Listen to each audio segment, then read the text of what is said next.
féliciter d'abord, sincèrement, du travail que vous avez accompli. En effet, en vous confiant ce travail en 2011, et vous et moi, nous n'ayons pas de difficultés et d'obstacles auxquels vous allez vous confronter. Et aussi, l'absence de moyens importants du fait de la situation de notre pays. Nous avons vu la commission vérité et réconciliation en Afrique du Sud, avec mon sœur, le centre religieuse. Mais la Guinée a une particularité totalement différente. En Afrique du Sud, les choses étaient claires. Il y avait d'un côté le bourreau, de l'autre côté les victimes, c'était l'apartheid. Qu'est-ce qui rend la recherche de la vérité en Guinée difficile? C'est que ceux qui ont été victimes ont été après bourreau. Il n'y a pas une seule famille où on ne trouve pas de victimes et de bourreaux.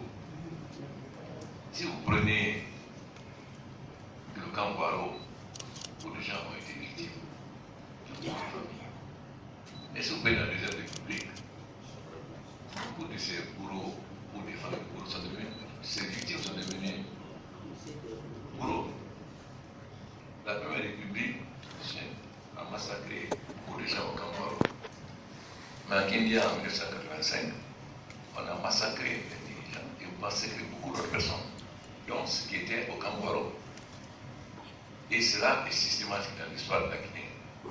Donc, connaître la vérité est extrêmement difficile, mais c'est une nécessité. Car l'histoire de notre pays est jalonnée de crimes et d'injustice.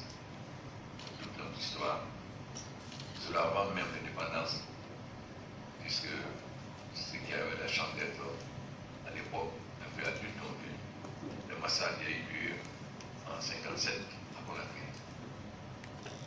Donc, nous avons beaucoup à nous faire pardonner, mais c'est difficile, parce que quand dans votre famille vous avez des bourreaux et des victimes, de quel côté vous allez vous situer?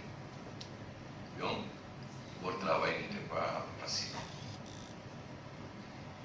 Aussi, ce qui rend difficile le travail,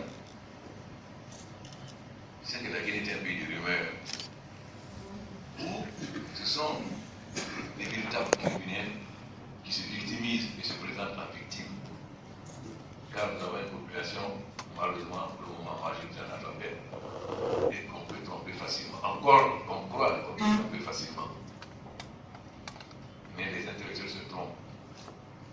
Frantz Fanon a dit, on peut tout expliquer au peuple qui comprenne. Évidemment, à condition qu'on lui parle son langage. Si on lui parle un langage, les docteurs en droit, ils ne comprendront pas.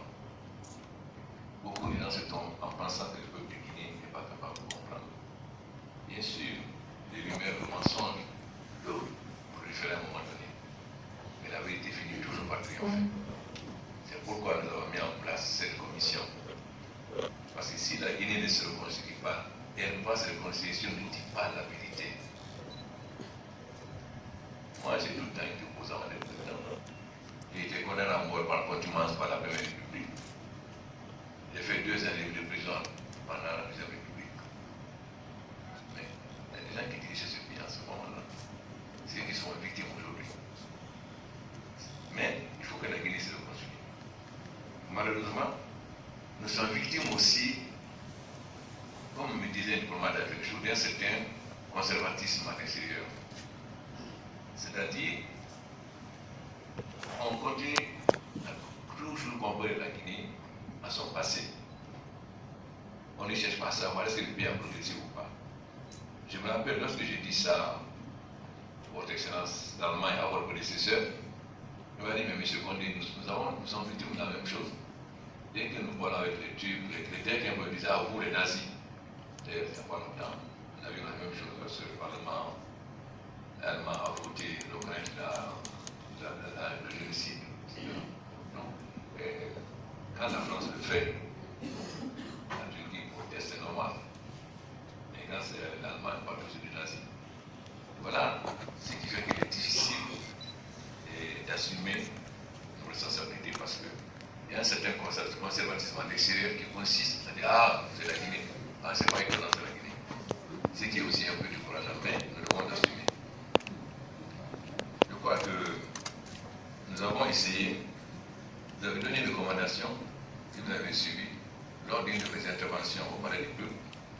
J'ai dit qu'en tant que président de la Guinée, j'assume toute l'histoire de la Guinée dans ses aspects positifs, mais surtout dans ses aspects négatifs.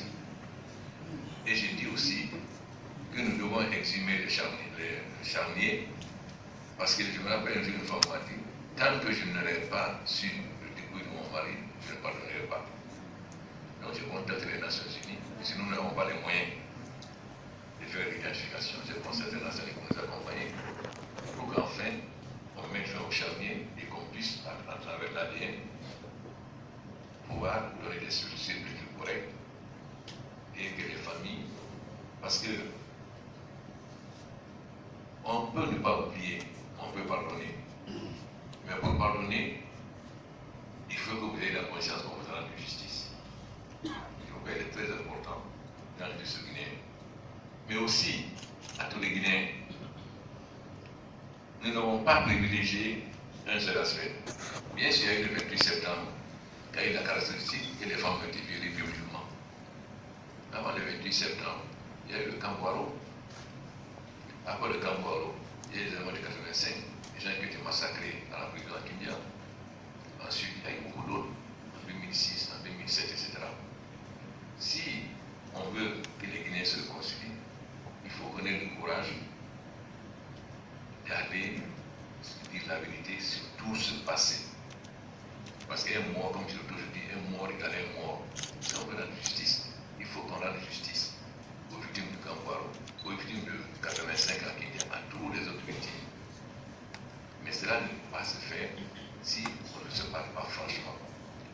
Mais quand je dis de difficile de parler franchement, vous dans les mêmes familles, vous trouvez les bourreaux et les victimes. Mais vous avez fait un travail vraiment exceptionnel. Vous avez suivi, vous avez posé l'ensemble des problèmes, sauf un seul que je n'ai pas vu et qui quand même est un des grands problèmes des femmes, c'est le mariage précoce. Parce que moi j'ai fait la moitié des structures de Guinée, que ce soit en Guinée, en forêt, en Basse-Guinée, au Fouta. On voit des jeunes filles de 12, 13 ans, des enfants dans le dos.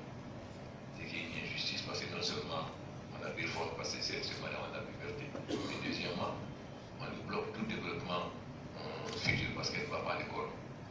Mais en dehors de cela, je pense que vous devez identifier tout l'essentiel des problèmes qui entraînent aujourd'hui le peuple guinéen. Et je suis heureux d'écouter nos artistes, mais j'ai fait remarquer aux artistes que moi je suis un président qui vit parce que c'est un professeur, je ne le dis pas comment. Je vais le cas m'envoyer des documents et je les répondrai. C'est mon métier avant d'être politicien. Moi, je suis d'autant plus à l'aise que je n'ai pas tiré ce pays avant. Je ne suis pas responsable du Camp-Waro, je ne suis pas responsable du Kenya, ni du massacre de 2017.